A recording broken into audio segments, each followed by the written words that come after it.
Hi, everybody. I am so glad to be with you guys tonight. I know usually I'm here as just a mentor mom, not just as a mentor mom, but tonight I'm thrilled to be able to share with you kind of, I've entitled it. I know Taryn had talked about how to help your kind of littles cope with all of these changes.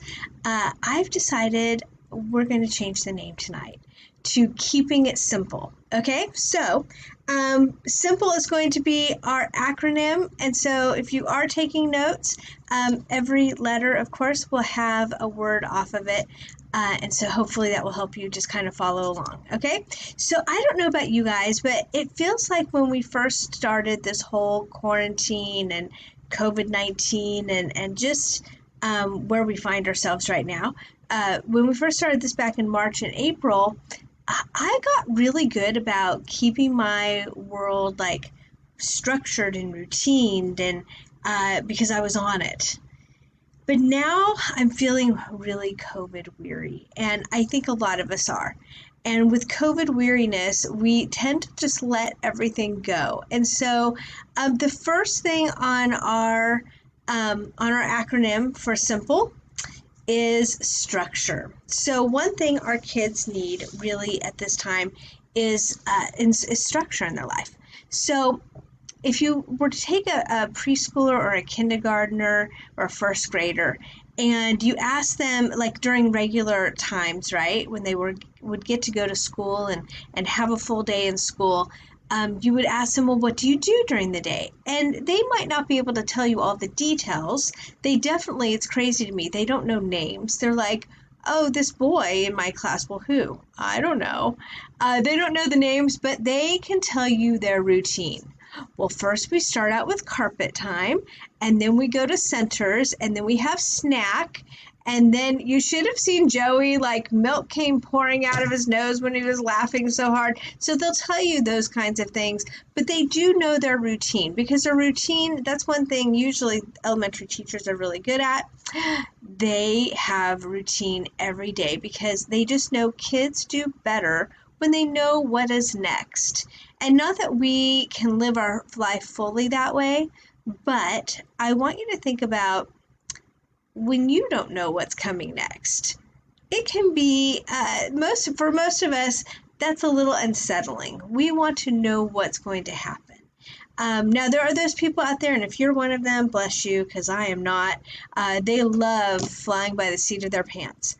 That is not most of us. Most of us want to have a little bit more control. And guess what? Our kids do too. They want to know. And so, as if you have kids who are doing the online schooling, yeah, it's been a little crazy and they didn't know what to expect first. And there was probably a lot of tears and anxiety and what to expect, right? Now they're getting it down a little bit. They know their routine a little bit. Don't let just school be the routine though. Set up some other routines just like they were going to go to school. Get them up in the morning and get them dressed. Make sure they've had their good breakfast. And basically maintaining that routine through the day is going to help them know how to cope, okay? And it also helps us as parents. The next one in our word simple is imperfection. Now, a lot of us like to live, I don't know, Pinterest ready. Like we believe that that's the way life is supposed to be and that everything, my house is always supposed to be spotless. And we have been inside for 8 months now. The house is not spotless. There are messes. Right now, there is a mess in my kitchen. And even though there are times when I can put it together, when we have everybody at home, there is no way it's going to keep spot for the whole day, right? I mean, so we just went on vacation. I took my boys to Vermont with my best friend and her family for last week. And I will tell you, I was on it because there are so many kids, because there were so many people there. I was like, we are going to have the dishes done because at her house, honestly, dishes, their kitchen is always a disaster. And I was like, you know what? For me, the chaos, I need to have, the dishes out of the sink and in the dishwasher at least. Yeah, I would literally just finish dishes and be looking at the kitchen going, it's beautiful. And somebody would come in and put a dirty dish in the sink. It was absolutely discouraging. But I also had to go, but we're on vacation. I need to let it go. So our kids often, not often, but some kids really struggle when they mess up, right? Believe it or not, we have caused kids to have a little bit of OCD sometimes. Some kids, they are perfectionists when it comes to their schoolwork, and right now, that's just a crazy making scenario for a lot of kids. And so making it okay to be imperfect is really important. One thing I'm going to have you do at some point is to have your kids draw a picture and tell them not to do their best. They're going to look at you so weird. Like, what do you mean not to do my best? Don't do your best. I want you to purposely not do your best and make it okay. Let them make messes. So here's another great idea, and you can do this with littles, like toddlers. You can do this with preschool. You can do this with early. Once they hit about 9, they still might want to do it, but it might not have the same pizzazz. But you can, if you buy a cheap shower curtain or a cheap plastic tablecloth, and you take it outside, put it on your porch or your grass. Make up some vanilla pudding. And it can be sugar-free if you want. And actually, I would suggest sugar-free because it's not as, you're not going to have the stickiness of the sugar. And then put some food coloring in that vanilla pudding. And let them finger paint and make a mess. There's a couple things that are going to come out of this. Number 1, making imperfection okay.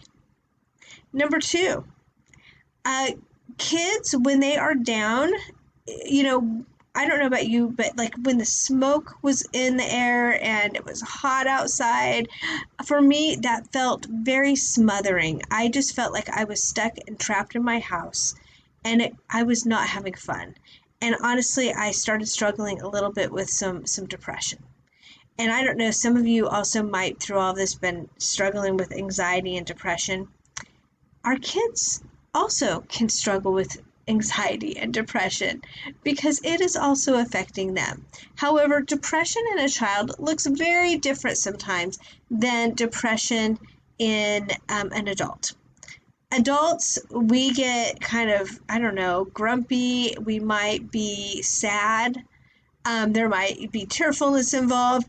Kids usually are angry, and you will see more aggression come out with your kids during those times. Also, anxiety can cause that for kids. And so by giving them an opportunity to get out and really just with that finger paint, Jello or pudding, just let them go at it. It's helping them get some of their aggression out. And so it really is a tool. There's studies that say actually when we use both of our hands to do something, it actually helps our brains process through our emotions. So whether it's playing an instrument or doing art or playing with clay, all of those things help us process. So those are other things you can allow your children to do. And again, allow for imperfections. Okay, M is for Move It. I wanted to play that song from Madagascar, the Move It song, but I don't have it with me, so sorry. You missed out on the music. Another way to help kids cope through this time is making sure that they are getting activities. This is going to go with structure, actually. So one thing that kids, remember, they get built in every day at school is recess time. We're not giving them recess right now. Now, maybe you are. Maybe you're really being awesome about that, and that is so cool. But I know for me, I'm like, oh, it's your break. Let's go run an errand or let's go get something done. And really what they're needing to do is get out and play. And that's an opportunity for you too. And it can be just letting them, play out in the yard or something, but it can also be some creative activities that you come up with. There's a lot of websites out there that will give you some ideas and just of different games that you can play with them, but give them a recess several times during the day, because I don't know if you remember elementary school, recess was the favorite subject, and give them that time to get out and move their bodies, get going, do something with them. I know if you have, different age groups in your house, it's sometimes hard, especially if you're holding an infant and you have a 3-year-old, but try to do something, whether it's you guys taking a walk around the block or something. Okay, the other thing that takes place when you move it, guess what? Our natural happy juice comes popping out, our endorphins, and that is a great thing to help us cope. The next letter on our simple life is play. I know you're like, wait, she said just move it and go out and let them play. What's the difference? Playing with your kids looks very different than letting them go out and play. Playing with them lets them feel connected. They are feeling very isolated right now, and some families are feeling comfortable and bubbling with others. Some are not. And so if you're one of those that don't, you get to be their play friend.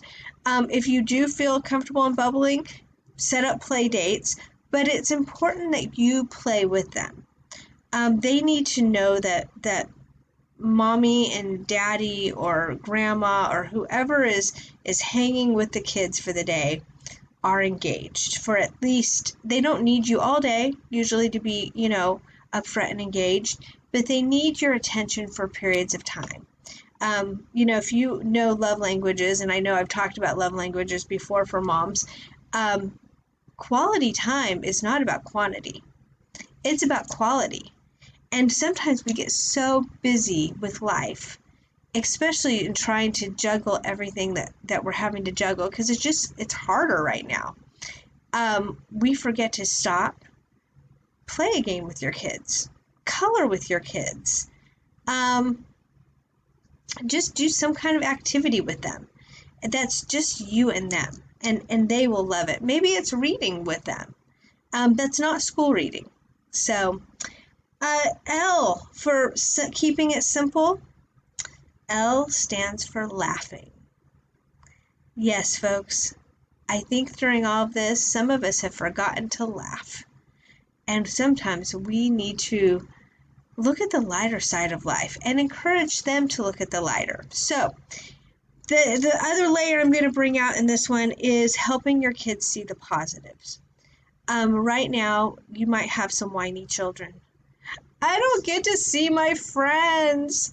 I don't get to, I miss my teachers. I want to be at school, or I don't get to see grandma and grandpa, or things like that. And looking at like, what are they missing out?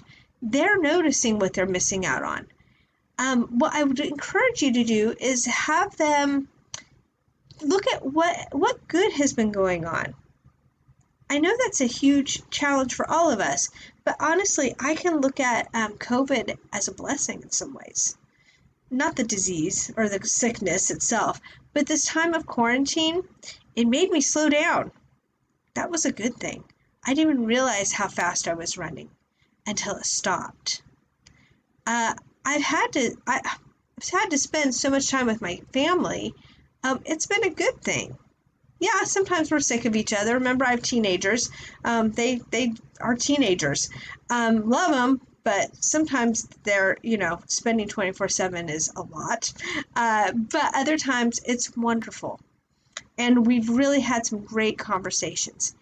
Something else that's happened, which is really insane to me. I've allowed my creative side to come out through all of this.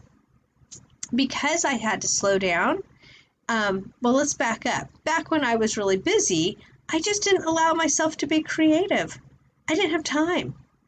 I would I wouldn't even let myself look at Pinterest back then, but if I came up with an idea, I'd be like, well, I'll do that someday. I'm like, retirement's way far away, so maybe over the summer next year. Yeah, that attitude has had to change. But I've also got to like hear my creative side. I started quilting. Is that not crazy or what? I got to start quilting. I organized my kitchen. That's crazy. Like I did that whole, if you watch Netflix, they have, now I can't think of the name of it. There's a new organization show on it. I watched it. I lived it. And COVID, or quarantine, I'll just say quarantine instead of COVID, quarantine helped with that. Um, Other things that have been a positive.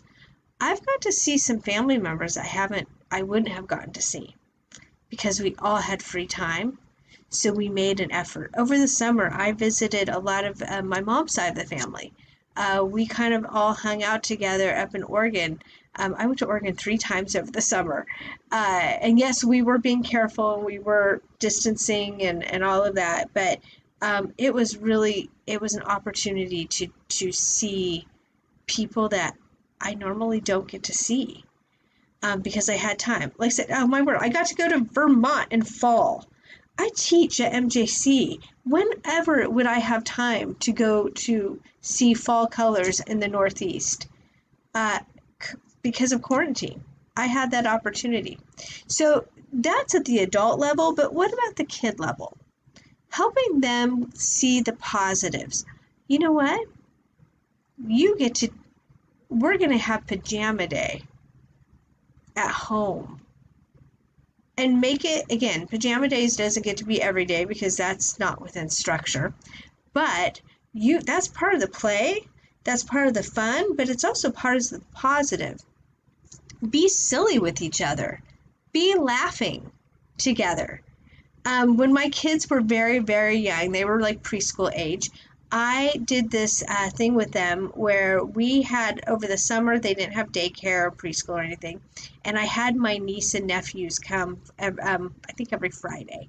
And so I had 5 kids under 5 with me, and we were having a blast. But I would have dress up days, and I would dress up with them. We had crazy hair day. We had, I want to say we had like wild animal day, and we got to bring our wild animal stuffies out. And I don't remember all what we did, but it was a lot of fun. And we just did things around that all day. I have a picture of me. It was Teddy Bear Day. I had my hair in ponytail or pigtails and braids, and I had overalls with a teddy bear stuck inside. And my kids thought I was crazy, but we had fun. It was laughing together. And that can be really enjoyable during this time. And it's just helping them see the positives. It's helping them cope. It's helping them know, you know what, being at home and stuck here all the time doesn't have to be the end of the world. Our last letter, oh, you guys are not going to like this one, is E. Eat healthy. So, again, I think up front at the beginning of quarantine, we were all about being healthy. Trying to maintain our structure, trying to maintain life, not going out because nothing was open.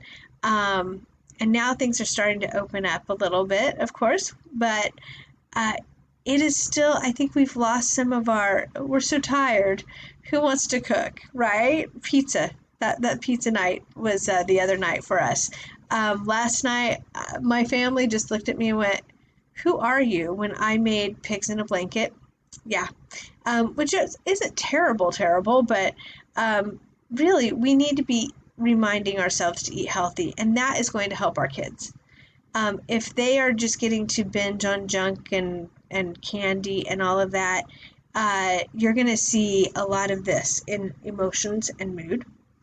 And so allowing them, giving them the healthy snacks, making sure they're just eating healthy, that will help them in the end. Not to say you can't ever have a treat, because I love treats, but it's just a reminder that what we put into our body does affect our emotions. And so it's keeping it simple. I think this is a great idea. Um, as far as just keeping that in the back of our mind of how do I keep it simple today?